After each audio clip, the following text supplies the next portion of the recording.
Hi friends, welcome back to my channel way to knowledge. मेरा नाम है अर्शीन। वैसे तो मैं आप सबके साथ हमेशा एजुकेशनल टॉपिक्स ही शेयर करती हूँ, लेकिन आज का जो हमारा टॉपिक होने वाला है वो बहुत ही इंस्पिरेशनल होने वाला है, क्योंकि आज हम बात करने जा रहे हैं लियोनार्डो दा विंची की, जिनको आप सब ने अभी तक सिर्फ उनकी पेंटिंग्स की वजह से जाना था, मोनालिसा एंड द लास्ट सपर। लेकिन आज हम इस वीडियो में उनकी पेंटिंग्स की बात नहीं करने वाले हैं, क्योंकि वो सिर्फ एक पेंटर ही नहीं थे, बल्कि एक स्कल्पचर, एनाटॉमिस्ट, साइंटिस्ट, इंजीनियर और एक थिंकर भी थे। साथ ही साथ वो ऑप्टिकल्स एंड जियोलॉजी की भी नॉलेज रखते थे। इनको अच्छे से जानने के लिए हमें थोड़ा पीछे समय में जाना पड़ेगा।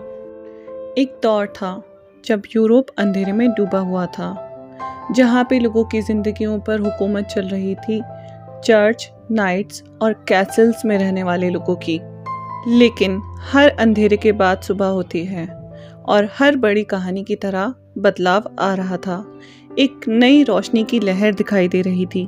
दुनिया एक नए युग की तरफ बढ़ने वाली थी, एक ऐसा युग जिसे हम रेनेसा कहते हैं।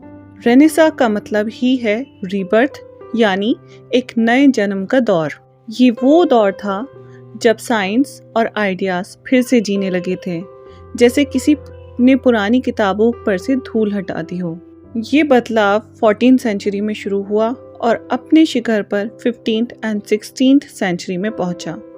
ये वो दौर था जब कला और इंसानों ने एक नए रंग पकड़े, और इसी का श्रेय एक ऐसे देश को जाता है जो छोटे छोटे शहरों से भरा हुआ था, जैसे फ्लोरेंस, वेनिस, मिलान और रोम।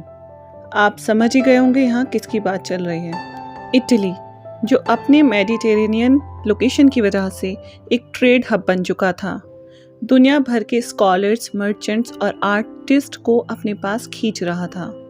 धन और दौलत की इन शहरों में कोई कमी नहीं थी, और उसी धन से देशभक्तों ने आर्ट्स और साइंस में इन्वेस्ट करना शुरू किया। इटली के लोग पुरानी ग्रीक और रोमन सभ्यता से इंस्पायर हुए। उन्होंने क्लासिकल आइडियल्स जैसे ब्यूटी, प्रोपोर्शन और बैलेंस को दोबारा जिंदा किया। इटालियन स्कॉलर्स ने पुरानी लाइब्रेरी से खोई हुई किताबें ढूंढ निकाली, जिसे फिलॉसफी, लिटरेचर और मैथमेटिक्स में एक नए शौक ने जन्म लिया। ये सब मिलकर इटली को एक कल्चरल रिवॉल्यूशन का गढ़ बना देते हैं। इटली के सारे शहरों में फ्लोरेंस सबसे ज़्यादा चमक रहा था। यहीं पर रेनेसा की शुरुआत हुई। उसकी शुरुआत एक पावरफुल फैमिली मेडिसी को जाती है, जो एक बैंकिंग डायनेस्टी थी। मेडिसी फैमिली ने आर्टिस्ट, आर्किटेक्ट्स और स्कॉलर्स को स्पॉन्सर किया और फ्लोरेंस को एक डेज़लिंग सेंटर ऑफ इनोवेशन बना दिया। ये वो जगह थी जहां आर्ट और साइंस एक दूसरे से मिलने लगे थे, जहां डिसिप्लिन्स के दरमियान बाउंड्रीज धुंधली हो गई थी। अब आर्टिस्ट सिर्फ क्राफ्ट्समैन नहीं रहे, बल्कि स्कॉलर्स, इन्वेंटर्स और थिंकर्स बन गए। ये वो वक्त था जब इंसानों ने नई ऊंची उड़ान भरी, सिर्फ आसमान ही नहीं बल्कि इंसानी सोच की गहराइयों तक जाने की कोशिश हुई। और इसी बदलाव के बीच एक शख्सियत उभरी जो सबसे अलग और सबसे ऊपर थी। एक आदमी जो रेनेसा की रूह को अपने अंदर जी रहा था। उनका नाम था लियोनार्डो दा विंची। 1452 में एक छोटे से गांव विंची के पास पैदा हुए लियोनार्डो बचपन से ही एक क्यूरियस माइंड रखते थे। उनकी क्यूरियोसिटी ने उन्हें दुनिया को समझने पर मजबूर किया। जैसे जैसे वो बड़े होते गए, उनके हुनर चमकने लगे, जबकि उन्होंने कोई फॉर्मल एजुकेशन नहीं ली थी।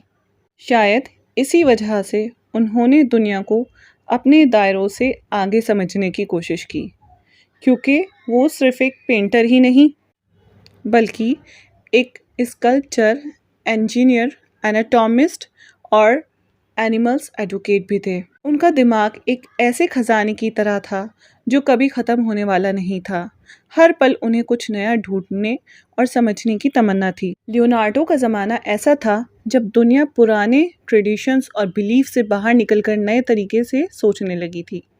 रेनेसा का मूल मंत्र ही ये था कि इंसान अपने ज्ञान की सीमाओं को बढ़ाए, और लियोनार्डो ने इस आइडियल को अपने हर काम में जीवंत रखा। As a painter, Mona Lisa and the last supper इसके बारे में तो आप सब जानते होंगे, लेकिन आइए हम जानते हैं उससे थोड़ा और आगे। जैसे कि वो एक साइंटिस्ट और इन्वेंटर भी थे। उन्होंने अपने दौर से कई सदियां आगे की डिस्कवरीज की।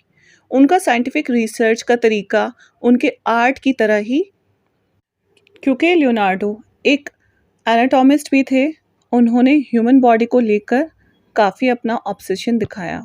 उन्होंने कई लाशों को डिसेक्ट किया ताकि मसल्स, बोन्स और ऑर्गन्स को एक एक्यूरेट अंडरस्टैंडिंग डेवलप कर सकें।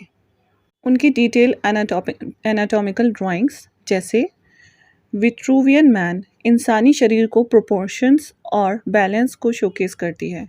ये ड्राइंग्स मॉडर्न मेडिसिन और एनाटॉमी के डेवलपमेंट में बहुत हेल्पफुल साबित हुई।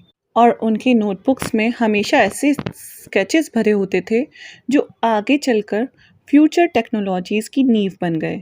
Flying machine, parachute, helicopter, war tanks, ये सब डिज़ाइन उन्होंने 15th सेंचुरी में सोच लिए थे, जब इनका होना एक इमेजिनेशन से ज़्यादा कुछ नहीं था।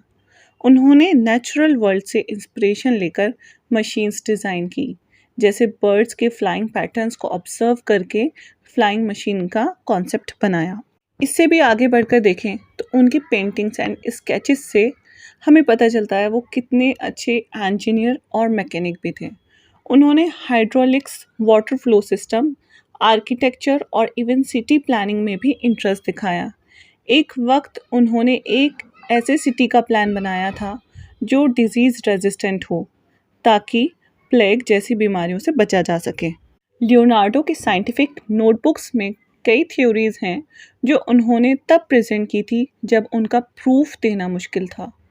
फॉसिल्स के ऑरिजिन्स या फिर सनलाइट का रिफ्रैक्शन, इन थ्योरी से ये दिखाता है कि वो कितना विजनरी थिंकर थे।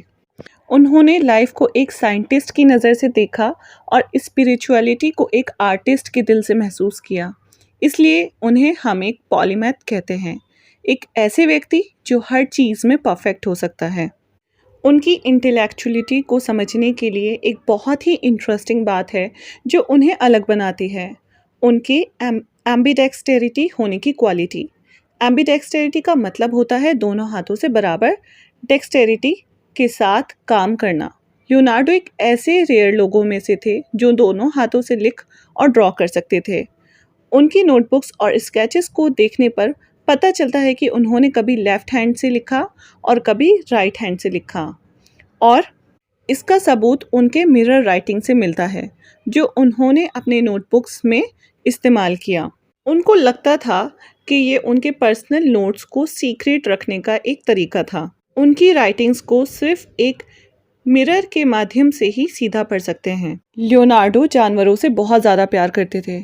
कई बार वो परिंदों को इसलिए खरीदते थे ताकि उन्हें आज़ाद कर सकें।